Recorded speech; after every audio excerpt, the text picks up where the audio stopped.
This week's Torah portion is Tazria, which means, who knows what the word Tazria means? It's a skin disease. It talks about leprosy, but not leprosy that we talk about in contemporary medical literature.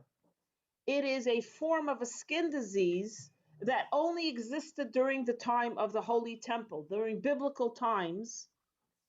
And the reason is that this form of skin disease came to a person, a Jewish person, but we also find stories with non-Jewish people that had the skin disease, when they spoke ill, gossip, slander, lashon hara, rechilus. The reason I'm bringing up this particular topic in this week's Torah portion is because it says in the Kabbalah, Basara Maimaris Nivra Ilam. With 10 utterances, 10 words, the world was created.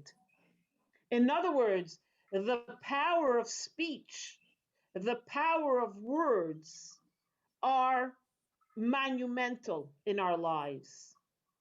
People say sticks and stones will break my bones, but words will never harm me. In Jewish life and in contemporary life, words are harmful. Words, yes, indeed, can harm you. As we see now with cyberbullying and verbal bullying, that words in Torah are very powerful and they can be used for the good and, God forbid, for the bad. So this week's Torah portion tells us what happens when a person speaks ill. A skin disease appears. It's like a white patch on. It could be on their scalp. It could be on their body. It could be even on their house, on their clothing. And how do we determine if this is tzoras, the biblical skin disease? Maybe it's leprosy. Maybe it's eczema. Maybe it's another skin disease, an allergic reaction. So they would call the Kohen, the priest, and the priest would come and do the diagnostics and say, yes, this is tzoras. No, this is not tzoras. Go to your local doctor. And that's how they would determine if this was a godly decree because the person spoke evil, spoke slander, gossip, or it's because the person ate the wrong food, or the person was contagious, or got some kind of leprosy, which was not tzoras. I'm using the word leprosy because that's the closest terminology to what tzoras was, but it's really not the same thing. So what happened to the person? I'll just say very quickly, and then we'll discuss why I'm bringing this up. What happened? The person, the Kohen would say, yes, this fellow has tzoras. This person would now have to go into isolation for a week. They couldn't even hang out with other people that had tzoras. It's not like they had a camp and everyone with tzoras went to live there. They had to isolate from everyone, repent.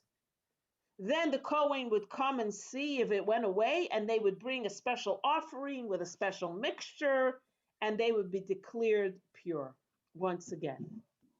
So the Torah portion discusses how to purify someone who had the skin disease called tzoras, and how it was determined and why it was determined, and so on and so forth.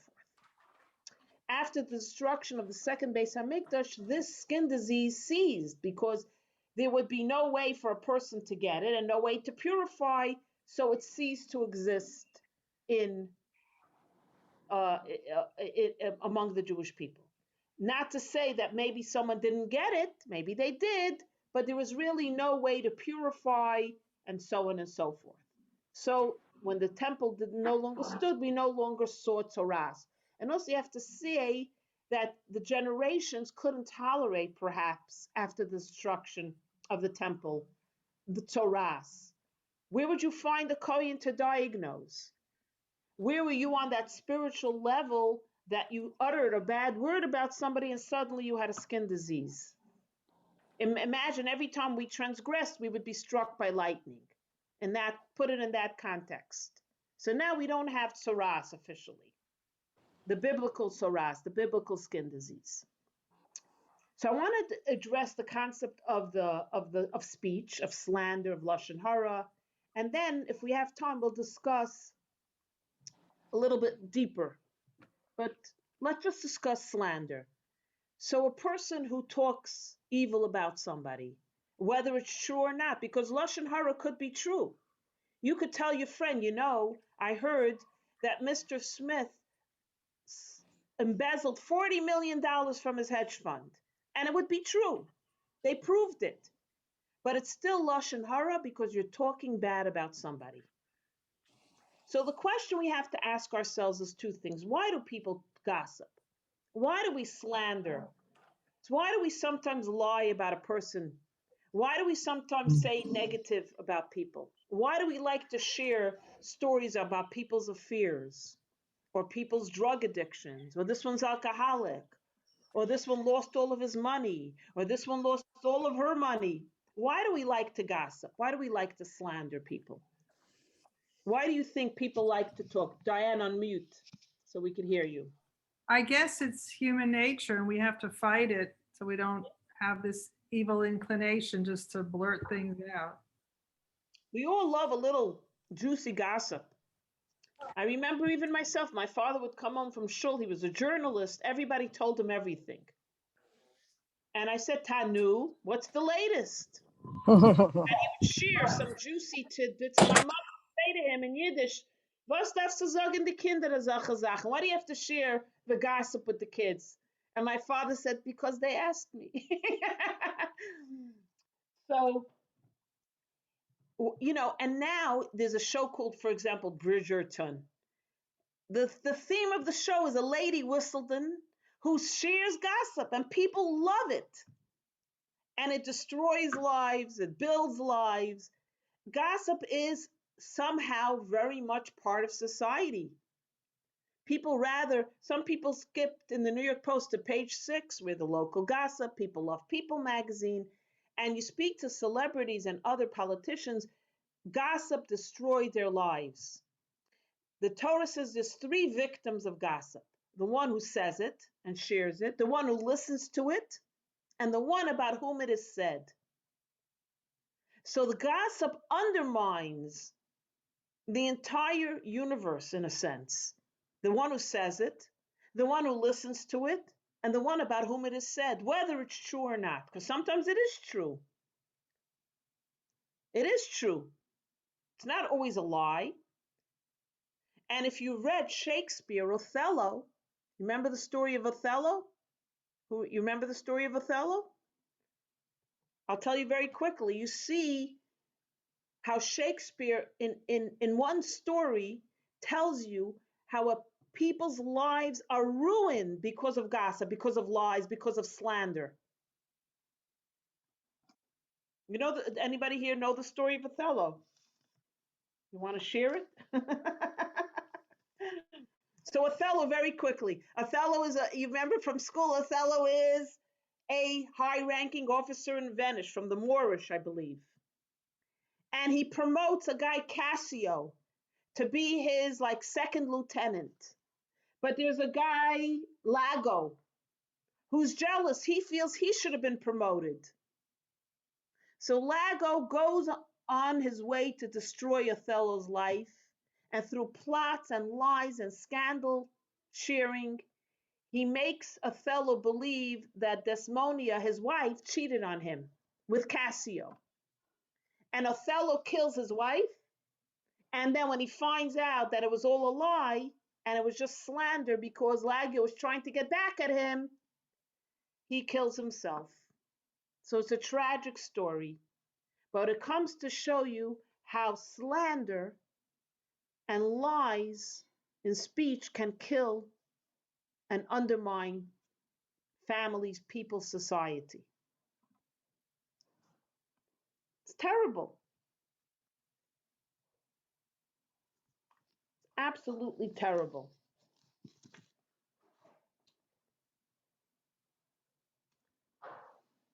Now, why do people gossip? So the Baal HaTurim in this week's Torah portion says there's 3 reasons people gossip. How does he figure out the 3 ways? Because there's 3 types of skin disease. There's 3 ways it looks. It looks like snow, it looks like fleece, and it looks like an attachment. And it was white, but different shades of white, because snow is one shade of white, like when you pick paint colors. There's snow white, there's white dove, there's heron white, there's bright white, there's soft white. You go crazy. So Taras, the skin disease, had different shades of color, 3 different shades of color. And the 3 descriptions of these types of skin disease don't only mean the type of skin disease it is, but it also tells you about why people gossip. Very simple. People gossip for 3 reasons, he says. I want to just bring up the 3 types of taras. One of the type of taras she'es. It's a type of leprosy, but it also means to lift up. To lift up, you want to lift yourself up. Sometimes you gossip because you want to feel better about yourself. If that person is downgraded or spoken about, you might look better to your friends, to your neighbors, to the community. Her, she's a thief. Her, she has never said an honest thing in her life. Her, she's a fraud. You think that's hers? That's her mother's money. You think she's the rich one? It's her mother's money, her father's money. You think she's the smart one? It's really not her. She's copying from someone else their wisdom. She plagiarized the entire book. She plagiarized the entire essay. In people's minds, if you put someone else down, you might feel you're lifting yourself up, when really it's the exact opposite, says the Baal HaTurim. No one is lifted up by putting someone else down. Like someone once said to me something, and I said, so what? What do you care? If she says this and this, what does it take away from you? If you compliment somebody, does it take away from you? If someone else is beautiful, you can't be beautiful. If someone else is smart, you can't be smart. If someone else is wealthy, you can't be wealthy.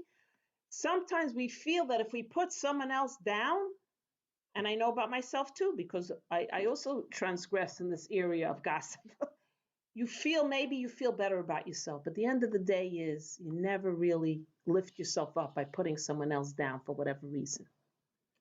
That's one reason, he says. The second reason he says people gossip is the second type of tarash, shafeches, an attachment. An attachment, it's an adhesion, an attachment, and you want to be a tag-along. You feel if you gossip, you will be part of an attachment to the right clique, to the right society, to the right group. Now they'll recognize who you are because you have the know-how, you have the information, you are revealing the secrets. Now they'll recognize that you belong with them. You're a tag-along. You want to be part of a certain, in your mind, elite group in society, a clique, and you see it a lot in of course, in high school and in schools, and even in among men and women. You want to be part of that club, so you tag along by sharing the news, the gossip, the slander. And the third thing he says, baheret, the third type of taras, clarity. It means clarity. Clarity means you think your arrogance leads you to tell everybody, I know it all.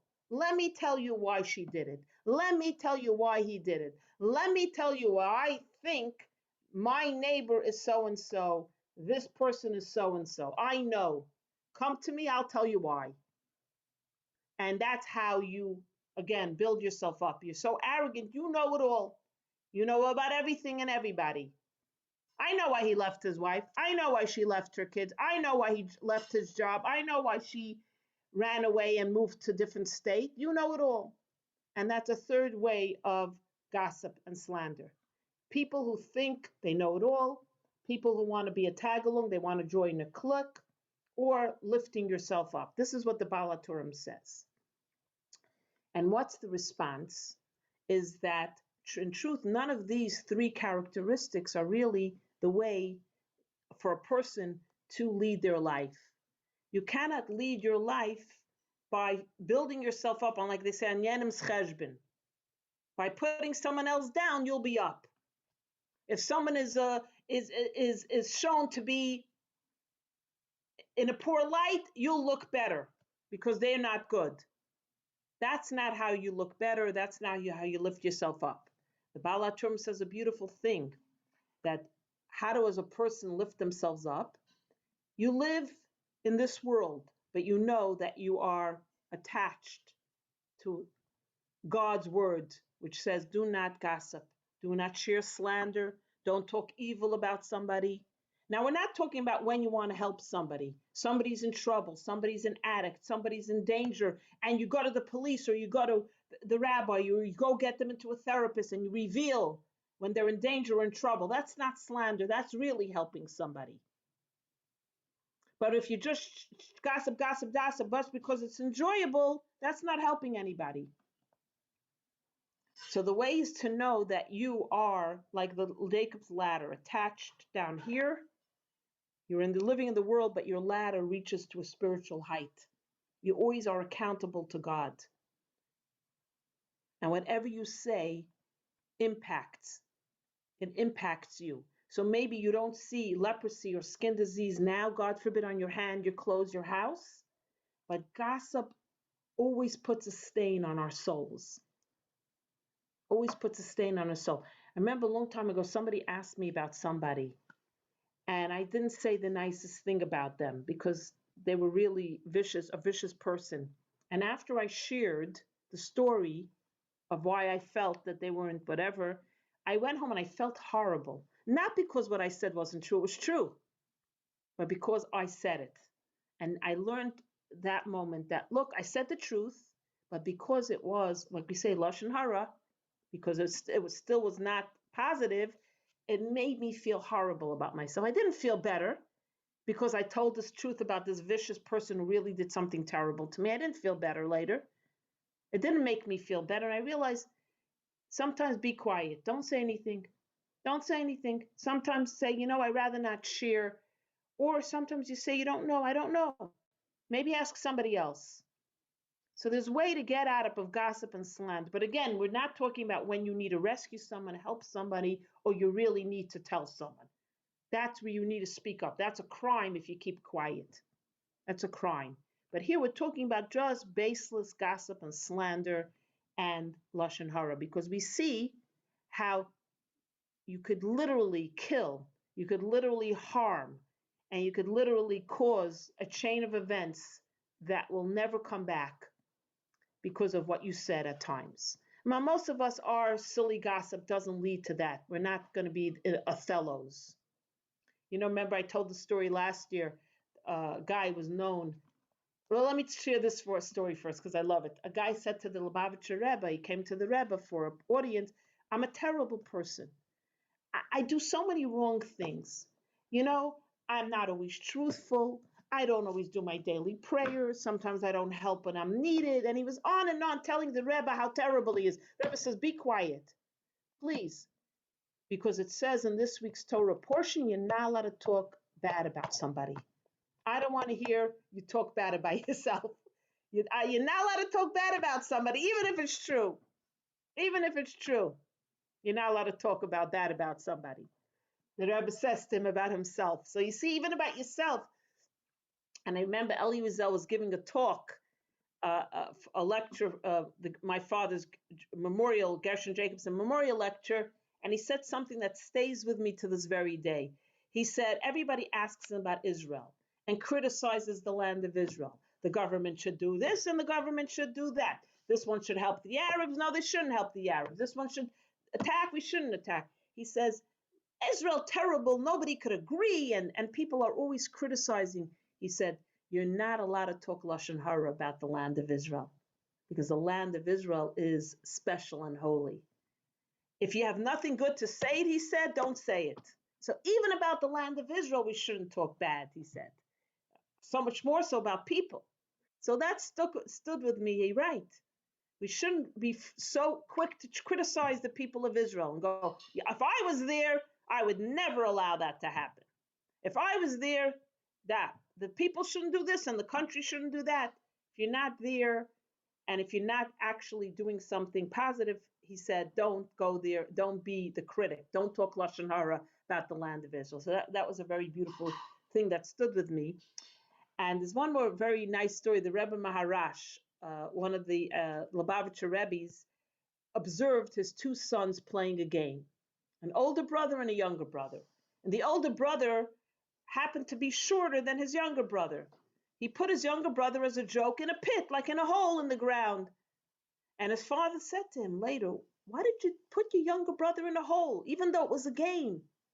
He said, Tata, because I always feel so bad that he's taller than me and I'm the older brother. So when he's down below in the hole, I feel like we're the same height.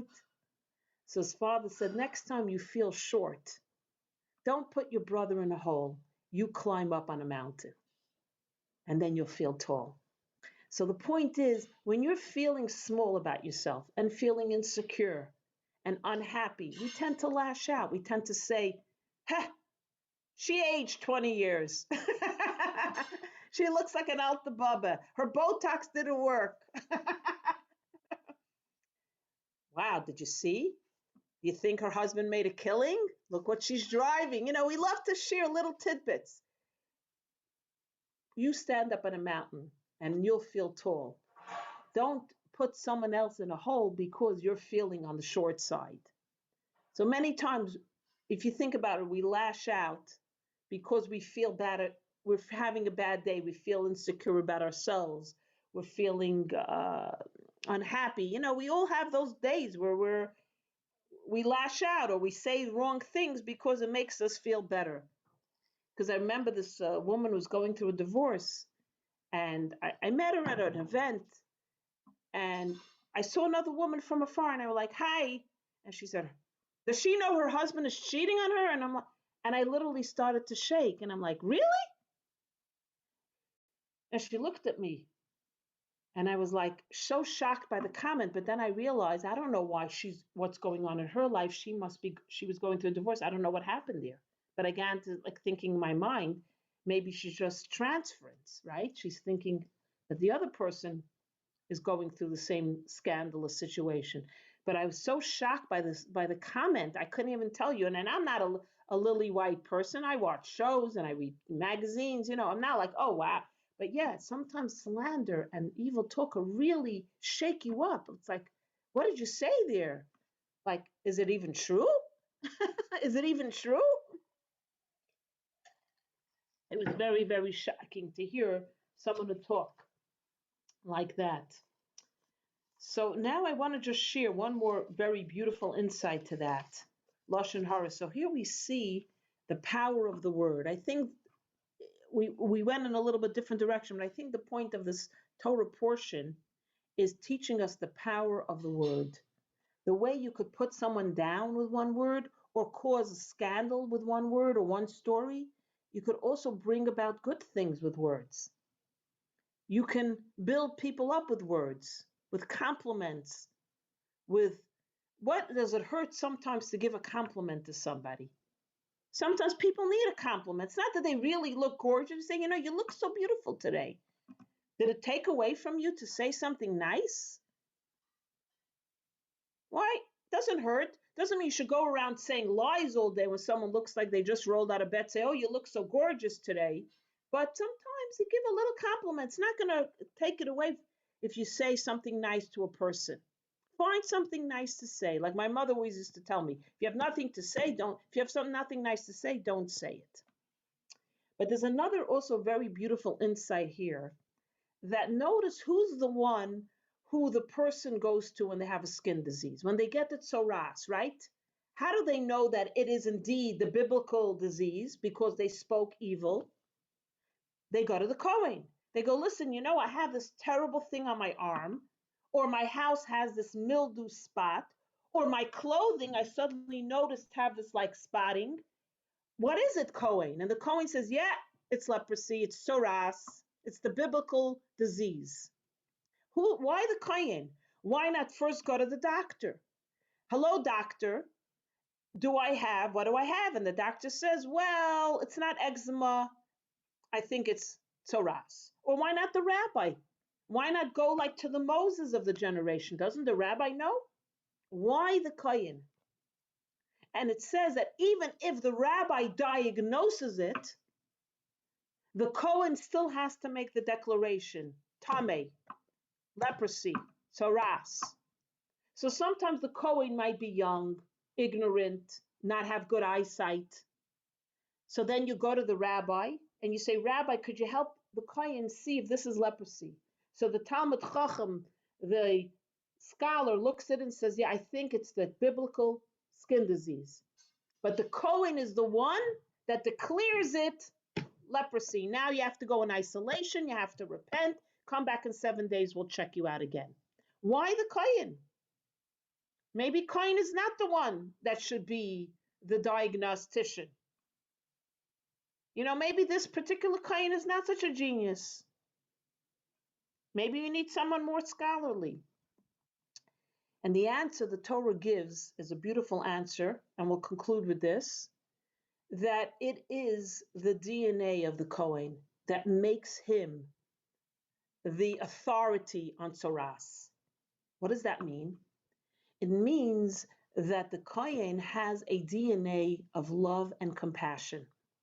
And only a kohen who comes from that higher inherited quality of Aaron, the high priest, who is known for his complete love and compassion, can make the diagnosis. It has to be somebody that has no ulterior motives. It has to be somebody that has no other reason, no other purpose than to do what's best for the person that has the tzoras. A person who has in them the DNA of love and compassion, which is known for the tribe of the Kohanim. Now, let's say there is a Kohen that doesn't have that DNA. Not everywhere is born perfect. There's a Kohen that you wonder how he ended up in this tribe. Really? That Kohen, he's mean, he's tough. That Kohen may not diagnose tzoras. That Kohen may not get up in front of the Jewish people and bless them. You know the Kohanet blessing when they get up? A Kohen who does not have the DNA of love and compassion cannot diagnose tzoras and cannot bless the Jewish people. How do you know? Because it says, Mevarech as Am Yisrael in the priestly, ba'ahava, with love. Which means if you're a Kohen that's having a bad day, or you're feeling hate, you've been snubbed, you've been hurt, you feel somebody is out to get you, you cannot bless the Jewish people because you're not blessing them with complete love. Your blessing will not work. You're not permitted, according to Jewish law, to bless the people if you don't feel it. You're not feeling it, step aside, Mr. Cohen. Let someone else do it. That's how powerful it has to be, the feeling of love and compassion. And then there's something even more beautiful here. So if the Kohen is not feeling love, he can't bless, and he also can't diagnose tzoras. But also the fact that he says, Levarech as Am Yisrael ba'ahava, which means when he blesses the Jewish people, when the Kohanim get up during the holidays, or during the time of the temple, they bless the Jewish people. They not only had to do it from a place of love, by doing it, they imparted love to the Jewish people. Be'ahava. So there's two ways of looking at one. The Kohen can only come from a place of love. If not, step aside, sir. Recluse yourself from this case. Like a judge who cannot be impartial for whatever reason, cannot be a judge on the case. Recuse yourself, sir. A Kohen who doesn't feel the love and compassion every minute cannot bless the Jewish people and cannot diagnose tzoras. They have to have it inside. And there's no fooling around. Just like there's no fooling around with someone saying, well, I don't know why I have leprosy. I didn't say anything wrong. If God gave you leprosy, you said something wrong. If God gave your house tzoras, something went wrong. If your clothing have the leprosy, something is wrong in your life and you'll have to address it, whether you realize it or not. So that's why the Kohen is the one. When you criticize a child, when you criticize a student, when you criticize your best friend, if it's coming from a place of love, it works. If it's not coming from a place of love, what is the child, the friend, the student going to say? She hates me. She always hated me. From the minute I went into her class, she hated me. She always hated me. My mother, I'm not her favorite. She always finds something wrong with me, my mother. She's always criticizing me. You're not my friend. Every time I see you, you have something to say. You're my friend. But if you criticize from a place of love, it'll hurt, but your friend, your child, your student will know it's coming from a place of love. At the end of the day, they might lash out and say, why did you tell me that? You're always criticizing me. You hate me. And they storm off. But later they go, you know what? He was right. She was right. My teacher was right. My mother was right. My best friend was right. She did it for me. She didn't just say it because she's out to get me. So a Kohen that has love can diagnose. A Kohen that doesn't have love can't diagnose. And that's why the job was given to the Kohanim because of their DNA, because there is the concept of the DNA of love that inherited from Aaron, and they were given that job. So what I would get from Parshas Metzora, Tazria is two things. The power of speech. Not only in the negative, the power of speech for good.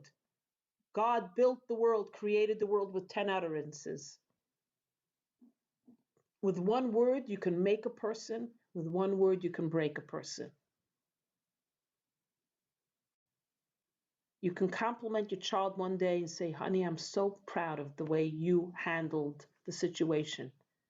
And that child, their self-esteem will soar.